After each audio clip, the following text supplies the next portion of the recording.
उर्दू के मशहूर लेखक सआदत हसन मंटो की कहानी तीन मोटी औरतें आज आपके सामने सुनाने जा रहे हैं। एक का नाम मिसेज रचमिन और दूसरी का नाम मिसेज सतलफ था। एक बेवा थी तो दूसरी दो शौहरों को तलाक दे चुकी थी। तीसरी का नाम मिस हिक्कन था। इन तीनों की उम्र 40 के लगभग थी और ज़िंदगी के दिन मज़े से कट रहे थे। मिसेज सतलफ के खद्दो खाल मोटापे की वजह से भद्दे पड़ गए थे। उसकी बाहें, कंधे और कूल्हे भारी मालूम होते थे, लेकिन इस अधेड़ उम्र में भी वो बन संवर कर रहती थी।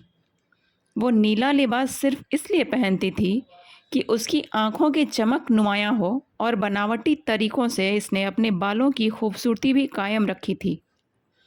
उसे मिसेज रचमिन और मिस हिकन इसलिए पसंद थीं कि वो दोनों उसकी निस्बत मोटी थीं, और चूँकि वो उम्र में भी उनसे कदरे छोटी थी, इसलिए वो उसे अपनी बच्ची की तरह ख्याल करतीं। ये कोई नापसंदीदा बात न थी। वो दोनों खुश तबीयत थीं। अक्सर तफरीहन उसके होने वाले मंगेतर का जिक्र छेड़ देती। वो खुद तो इश्क व मोहब्बत की उलझन से कोसों दूर थीं, लेकिन इस मामले में उन्हें मिसेज सतलफ से पूरी हमदर्दी थी। उन्हें यकीन था कि वो दिनों ही में कोई नया गुल खिलाने वाली हैं। वो इसके लिए किसी अच्छे वर की तलाश में थीं। कोई पेंशन याफ्ता एडमिरल जो गोल्फ भी खेलना जानता हो, या कोई ऐसा रंडवा जो घर बार के जंजाल से आज़ाद हो। बहरहाल ये ज़रूरी था कि उसकी आमदनी माकूल हो। वो बड़े गौर से उन दोनों की बातें सुनती और दिल ही दिल में हंस देती। इसमें कोई शक नहीं कि वो एक बार फिर शादी का तजुर्बा करना चाहती थी, लेकिन शौहर के इंतखाब में उसका मिजाज मुख्तलिफ था। उसे किसी स्याह रंग छरीरे बदन के अतालवी की चाहत थी, जिसकी आँखें हद दर्जा चमकीली हों, या कोई हिस्पानवी जो आला ख़ानदान से ताल्लुक़ रखता हो और उसकी उम्र किसी सूरत में 30 बरस से एक दिन भी ज़्यादा ना हो।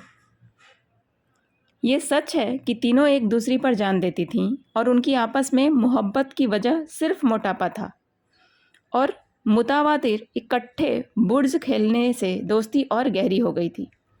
उनकी पहली मुलाकात करबसाद में हुई, जहाँ ये एक ही होटल में ठहरी थीं और एक डॉक्टर के ज़ेरे इलाज में थीं। मिसेज रचमिन खुश शक्ल भी थी।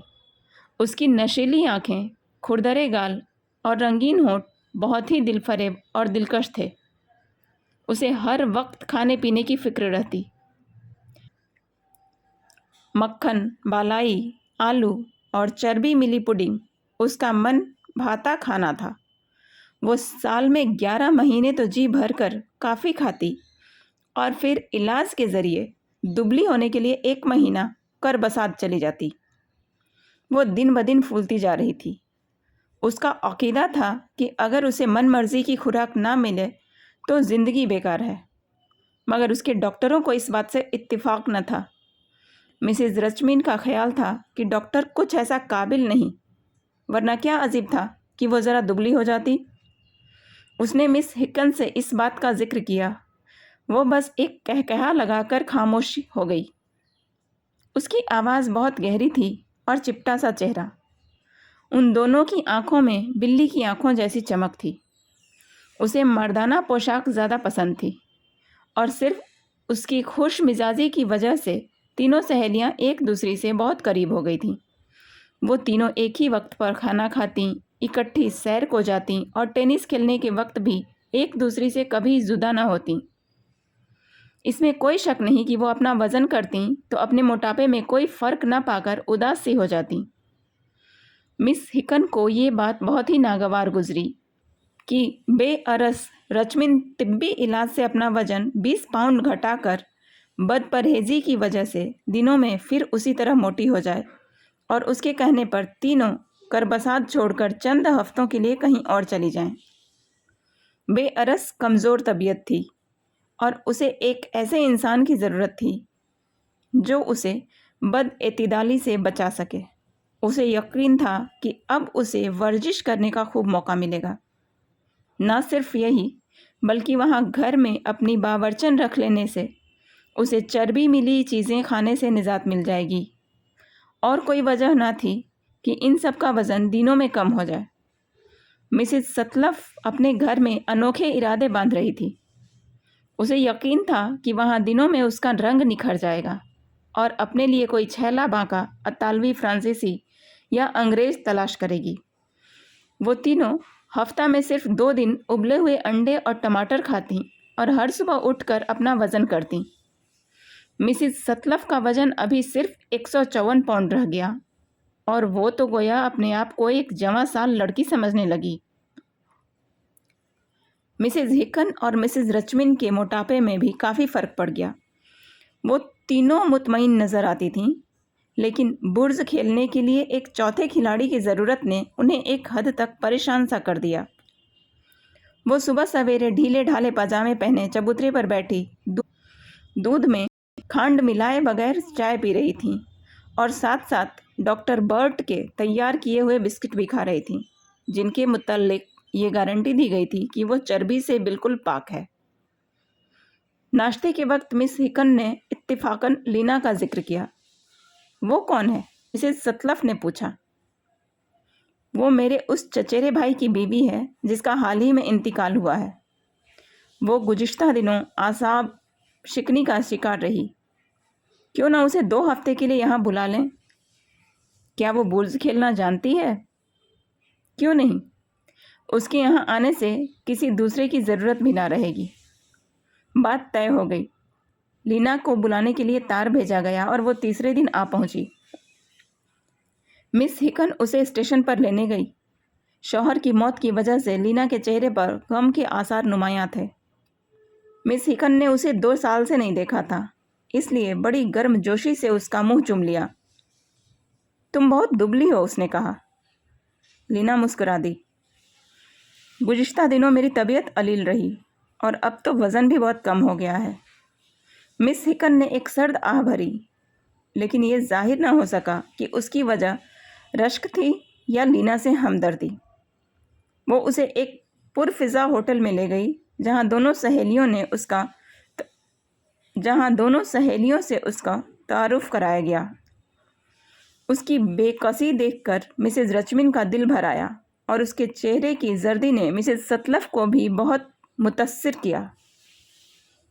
होटल में थोड़ी देर तफरीह के बाद वो लंच के लिए अपनी क़यामगाह को चल दी।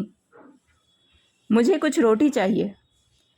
लीना के ये अल्फाज सहेलियों के कानों पर बहुत गिरां गुजरे। वो तो 10 साल हुए उसे छोड़ चुकी थी। हालांकि मिसेस रचमिन ऐसी लालची औरत भी रोटी से परहेज करती थी। मिसेस हिकन ने अज़रा मेहमान नवाजी खानसामा से कहा कि फ़ौरन हुक्म की तामील करे। थोड़ा मक्खन भी। किसी गैर मुरई क़ुव्वत ने एक लम्हे के लिए इन सब के होंठ सी दिए। गालिबन घर में मक्खन मौजूद नहीं। अभी खानसामा से पूछती हूँ। मिस हिकन ने किसी कदर तवक्कुफ़ से जवाब दिया। मक्खन रोटी बहुत पसंद है, लीना ने मिसेस रचमिन से मुखातिब होकर कहा और खानसामा से रोटी लेकर बड़े इत्मीनान से उस पर मक्खन लगाया। मिस हिकन बोली, हम यहाँ बहुत सादा ग़िज़ा की आदी हैं। लीना ने मछली के टुकड़े पर मक्खन लगाते हुए कहा, मुझे जब तक मक्खन, रोटी, आलू और बालाई मिलती रहे बहुत मुतमईन रहती हूँ। अफसोस कि यहाँ कहीं बालाई नहीं मिलती, मिसेस रचमिन ने कहा। ओह, लीना बोली। लंच पर बगैर चर्बी के कबाब चुने गए। इसके अलावा पालक थी और दमबख्त नाशपातियाँ भी। नाशपाती खाते ही लीना ने मुतजस्सिस नज़रों से खानसामा की तरफ देखा और इशारा पाते ही खानसामा खंड लेकर हाजिर हो गया। उसने अपनी कहवा की प्याली में 3 चमचे खंड डाल दी। तुम्हें खंड बहुत पसंद है, मिसेस सतलफ ने कहा। हमें तो स्क्रीन ज़्यादा मरगूब है, मिस हिकन ने एक टिकिया अपनी प्याली में डालते हुए कहा। ये तो एक बेलज्जत शय है, लीना ने जवाब दिया। मिसेस रचमिन मुंह बनाकर और ललचाई हुई नज़रों से खंड की तरफ देखने लगी। मिस हिकन ने उसे जोर से पुकारा और एक सर्द आह भरकर उसने भी मजबूरन स्क्रीन की टिकिया उठा ली। लंच से फारिग होने के बाद वो ब्रिज खेलने लगी। लीना खूब खेली, सबने खेल का लुत्फ उठाया। मिसेस सतलफ और मिसेस रचमिन के दिल में मुअज़्ज़ज़ मेहमान के लिए गहरी हमदर्दी का जज्बा पैदा हो गया। मिस हिकन के दिल की मुराद भी बर आई और वो यही तो चाहती थी कि लीना उनके साथ 2 हफ्ते खुशी से बसर करे। चंद सादत बाद मिस हिकन और मिसेस रचमिन गोल्फ खेलने चली गईं और मिसेस सतलफ एक जवां साल खुश शक्ल प्रिंस रोकामीर के साथ सैर को निकल गई, लेकिन कुछ देर सुस्ताने के ख्याल से लेट गई। डिनर से थोड़ा सा वक्त पहले सब लौट आए। लीना प्यारी, कहो वक्त कैसे गुजरा? मिस हिकन ने कहा। गोल्फ खेलते वक्त ध्यान तुम्हारी ही तरफ था। ओह, मैं तो बड़े मज़े से बिस्तर पर ही पड़ी रही और जाकर कॉकटेल भी पी। और सुनो, आज एक छोटा सा कहवा खाना मेरी नज़र पड़ी जहाँ बड़ी अच्छी बालाई भी मिल सकती है। मैंने रोज़ाना मकान पर बालाई मंगवाने का इंतज़ाम कर लिया है। उसकी आंखें चमक रही थीं और उसे यकीन था कि तीनों उसकी बात को सराहेंगी। तुम कितनी अच्छी हो लीना, मिसेस हिकन ने कहा, लेकिन अफसोस कि हमें बालाई पसंद नहीं। ऐसी आबो हवा में ये हमें रास नहीं आ सकती। ना सही, मैं जो सलामत हूँ, लीना ने मुस्कुराते हुए कहा। तुम्हें क्या अपनी शक्लो सूरत की कोई परवाह नहीं? मिसेस सतलफ ने मुंह बनाकर कहा। मुझे तो डॉक्टर ने बालाई खाने को कहा है। क्या उसने मक्खन, रोटी, आलू और चारों ही चीज़ें तजवीज़ की हैं? बेशक, तुम्हारी सादी गिज़ा से मैं यही मुरीद लेती हूँ। तुम यकीनन बहुत मोटी हो जाओगी, लीना खिलखिलाकर हंसती। रात को उसके सो जाने पर देर तक तीनों निक्ताचीनी करती रहीं। आज शाम उनकी तबीयत कितनी शगुफ्ता थी, लेकिन अब मिसेस रचमिन बेजार सी नज़र आने लगी। मिसेस सतलफ अलग जली बैठी थी और मिस हिकन का मिजाज भी ब्रह्म हो चुका था। मैं कतन बर्दाश्त नहीं कर सकती कि वो मेरा मन भाता खाना मेरी आंखों के सामने बैठकर उड़ाए, मिसेस रचमिन ने जरा तल्खी से कहा। ये तो कोई भी बर्दाश्त नहीं कर सकता, मिस हिकन ने जवाब दिया। आखिर तुमने उसे यहाँ बुलाया ही क्यों? मुझे इस बात की क्या खबर थी? अगर उसके दिल में अपने मरहूम शौहर का ज़रा भी ख्याल होता तो वो कभी पेट भर कर न खाती। उसे फौत हुए अभी 2 महीने ही तो गुजरे हैं। अजीब मेहमान है कि उसे हमारी मर्ज़ी का खाना ही पसंद नहीं। सुना वो कल क्या कह रही थी? उसे डॉक्टर ने मक्खन, रोटी, आलू और बालाई खाने को कहा है। उसे तो फिर किसी सिनोटोरियम का रुख करना चाहिए। वो मेहमान है तुम्हारी, हमारा तो उससे कोई रिश्ता नहीं। मैं तो मुतावतिर 2 हफ्ते तक उस पेटू का तमाशा देखती रही हूँ। सिर्फ खाने पीने को ज़िंदगी का मकसद समझ लेना बड़ी बेहूदगी है। तुम क्या मुझे बेहुदा पुकार रही हो? मिसेस सतलफ ने कहा। आपस में बदगुमानी से फ़ायदा? मिसेस रचमिन ने बात काट कर कहा। मैं हरगिज बर्दाश्त नहीं कर सकती कि तुम हमारे सोते में बावर्ची खाना में घुसकर खाती पीती रहो। इन अल्फाज ने मिस हिकन के तन बदन में एक आग लगा दी और वो उछलकर खड़ी हो गई। मिसेस सतलफ, अपनी जबान संभालो। तुम क्या मुझे इतना ही कमीना ख्याल करती हो? आखिर तुम्हारा वज़न क्यों नहीं कम हो रहा? बिल्कुल गलत, मेरा तो सेरों वज़न कम हो गया है। वो बच्चों की तरह फुट फुट कर रोने लगी और आंसू उसकी आंखों से टपक कर छाती पर गिरने लगे। प्यारी, तुम मेरा मतलब नहीं समझी। यह कहकर मिसेस सतलफ घुटनों के बल झुकीं और उसके जिस्म को अपनी आगोश में लेने की कोशिश की। उसका भी दिल भर आया और आंखों से आंसुओं की लड़ी जारी हो गई। तो क्या मैं दुबली दिखाई नहीं देती? मिस हिकन ने हिचकी लेते हुए कहा। हाँ, बेशक, मिसेस सतलफ ने भर्राई हुई आवाज़ में जवाब दिया। मिसेस रचमिन भी, जो फितरतन निहायत कमज़ोर तबीयत वाक़ हुई थी, अब रोने लगी। ये मंज़र बहुत रिक्कत खेज़ था। मिस हिकन ऐसी औरत को आंसू बहाते देखकर संगदिल इंसान भी मोम हो जाता। बिलाखिर उन्होंने अपने आंसू पोंछे और एक ने ब्रांडी और पानी के चंद घूंट पिए। वो अब इस बात पर मुत्तफ़िक़ थीं कि लीना डॉक्टर की हिदायत के मुताबिक अपनी मनमर्ज़ी की ग़िज़ा खाए। आखिर वो उनकी मेहमान ठहरी। उनका फ़र्ज़ था कि हर तरह उसका कलेजा ठंडा करें। उन्होंने एक दूसरी का गर्मजोशी से मुँह चूमा और अपनी अपनी ख्वाबगाहों में चली गईं। ये सच है कि इंसानी फ़ितरत बहुत कमज़ोर है और उस पर किसी का कोई इख्तियार नहीं। ग़िज़ा के मामले में अब हर एक अपनी मर्ज़ी की मालिक थी। उन्होंने मछली के कबाब शुरू किए तो लीना की सिवैयाँ, मक्खन और पनीर बर असर होने लगीं। वो हफ्ते में 2 बार उबले हुए अंडे और कच्चे टमाटर खातीं। लीना मटर के दाने बालाई में मिलाकर खाती। उसे अब टमाटर को मुख्तलिफ़ मसालों में पकाकर खाने का शौक़ चढ़ाया था। उसका खानसामा भी बड़ा बामज़ाक था। वो हर बार एक बेहतर चीज़ तैयार करके मेज़ पर चुन देता। लीना ने एक मौके पर यह भी कहा कि डॉक्टर ने उसे लंच पर बरगंडी की अर्गवानी शराब और डिनर पर शैम्पेन इस्तेमाल करने को कहा है। इन अल्फाज ने तीनों सहेलियों को दम बखुद कर दिया। वो अभी अभी हंस खेल रही थीं, लेकिन यकायक कैफ बदल गई। मिसेस रश्मिन का तो गोया रंग जर्द पड़ गया। मिसेस सतलफ की नीली आंखों में एक खौफनाक सी चमक पैदा हो गई और मिस हिकन की आवाज़ भर्रा गई।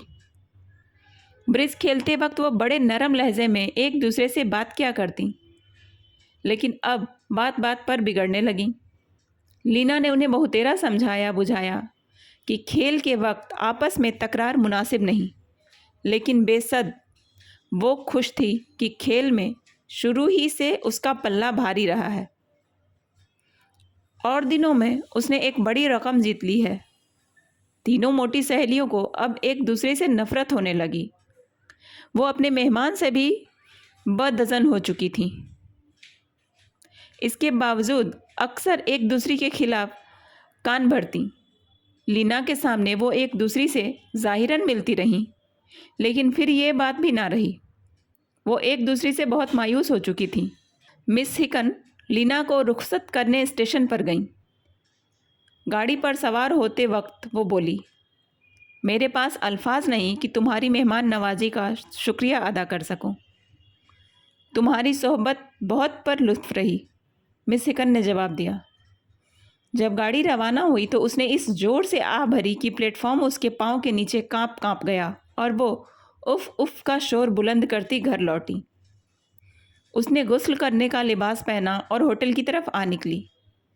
एकाएकी वो मचल सी गई। उसकी आंखों के सामने मिसेस रश्मिन नया पैजामा और गले में मोतियों की माला पहने बनाव सिंगार किए बैठी थी। वो उसकी तरफ बढ़ी। क्या कर रही हो? उसके ये अल्फाज 2 पहाड़ों में बादल की गरज की तरह सुनाई दिए।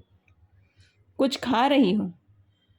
उसके सामने मक्खन, सेब का मुरब्बा, कहवा और बालाई वगैरह चुने हुए थे। वो गर्म रोटी पर मक्खन की मोटी तह जमा कर उस पर मुरब्बा और बालाई डाल रही थी। तुम खाने की लालच में अपनी जान दे दोगी। कोई परवाह नहीं। मिसेस रश्मिन ने एक बड़ा लुक़मा चबाते हुए कहा, तुम और भी मोटी हो जाओगी। बस खामोश। उस नाबकार को खुदा समझे जिसे मैं मुतवातिर 2 हफ्ते से हलक में रंगारंग के नवाले ठूंसते देख रही हूँ। एक इंसान तो इतना हजम नहीं कर सकता। मिस हिकन की आंखों में आंसू आ गए। वो बिल्कुल बेजान सी हो गई। उसे उस वक्त शायद एक मजबूत मर्द की ज़रूरत थी जो उसने घुटनों पर लगाकर पुचकारे। वो खामोशी से पास ही कुर्सी पर बैठ गई। खादिम हाजिर हुआ और उसने कहवे की तरफ इशारा करके उसे लाने को कहा। वो हाथ बढ़ाकर क्रीम रोल उठाने लगी, लेकिन मिसेस रश्मिन ने रिकाबी एक तरफ रख दी। मिस हिकन जल भुन गई और उसे एक ऐसे नाम से मुखातब किया जो ख़ास तौर पर औरतों के शायाने शान न था। इतने में खादिम इसके लिए मक्खन, मुरब्बा और कहवा लिए आया। पगले, बालाई लाना भूल गया? वो शेरनी की तरह बिफर कर बोली। उसने खाना शुरू किया और हलक में मक्खन मुरब्बा ठूसने लगी। होटल में अब रंगारंग के इंसानों की चहल पहल नजर आने लगी। मिसेज सतलफ भी प्रिंस रोकामीर के साथ चहलकदमी करती इधर आ निकली। वो पहले अपने गिर्द एक रेशमी लिबादा मजबूती से लपेटे हुई थी ताकि इस तरह वो कुछ दुबली दिखाई दे। अपनी ठोड़ी का नुक्स छुपाने के लिए उसने सर को ऊपर उठाया हुआ था। वो बहुत मसरूर थी, एक दोशीजा की तरह। प्रिंस उससे इजाज़त लेकर 5 मिनट के लिए मर्दाना कमरे में अपने बाल संवारने गया और वो भी अपने रुखसारों को गाजा चमकाने के लिए जनाना कमरे की तरफ आई। एकाएक ही उसकी नज़र अपनी दोनों सहेलियों पर पड़ी। वो रुक गई। तुम पेटू हैवान! वो कुर्सी पर बैठ गई और खादिम को आवाज़ दी। उसके जहन से अब प्रिंस का ख्याल भी उतर चुका था। आँख झपकते में खादिम हाजिर हो गया। मेरे खाने को भी यहीं लाओ और मेरे लिए सेवैयाँ। मिस हिकन, मिसेज रचविन पुकार उठी। बस खामोश, मैं तो यही खाऊंगी। कहवा लाया गया और क्रीम रोल और बालाई। गर्म रोटी पर बालाई तहक जमाकर खाने लगी। मुरब्बे के बड़े चमचे हलक में ठूंस लिए। वो गोया एक खास एहतिमाम से खा रही थी। ऐसे मौके पर मिसेस सतलफ के लिए प्रिंस से लगाव एक बेमानी बात थी। बात थी। मैंने 25 साल से आलू नहीं खाए, मिस हिकन ने धीमी आवाज़ में कहा। मिसेज रचमिन ने फौरन खादिम को तीनों के लिए भुने हुए आलू लाने को कहा। एक लम्हा के बाद भुने हुए आलू उनके सामने थे और वो बड़े चटखारे लेकर खाने लगी। तीनों सहेलियों ने एक दूसरे की तरफ देखा और सर्द आहें भरने लगीं। अब उनके दरमियान गलतफहमी रफ हो चुकी थी और दिलों में इंतहाई मोहब्बत का जज्बा मौजूद था। उन्हें यकीन न आता था कि आज से पहले वो एक दूसरे से क़ताए ताल्लुक़ पर आमादा हो चुकी थीं। आलू अब ख़त्म हो चुके थे। होटल में चॉकलेट तो ज़रूर होंगे, मिसेज रचमिन ने कहा। क्यों नहीं? एक लम्हा बाद मिस हिकन अपना मुंह खोले हलक में चॉकलेट ठूंस रही थी। उसने दूसरे पर हाथ डाला और मुंह में डालने से पहले दोनों सहेलियों की तरफ नज़र उठाए नाबकार लीना को कोसने लगी। तुम जो चाहो कहो, लेकिन यह हकीकत है कि वो ब्रिज खेलना नहीं जानती। बेशक, मिसेज सतलफ ने इत्तेफाक करते हुए कहा। मिसेज रचमिन का जहन उस वक्त किसी लजीज केक की फ़िक्र में था। कहानी कैसी लगी कमेंट करके ज़रूर बताइएगा।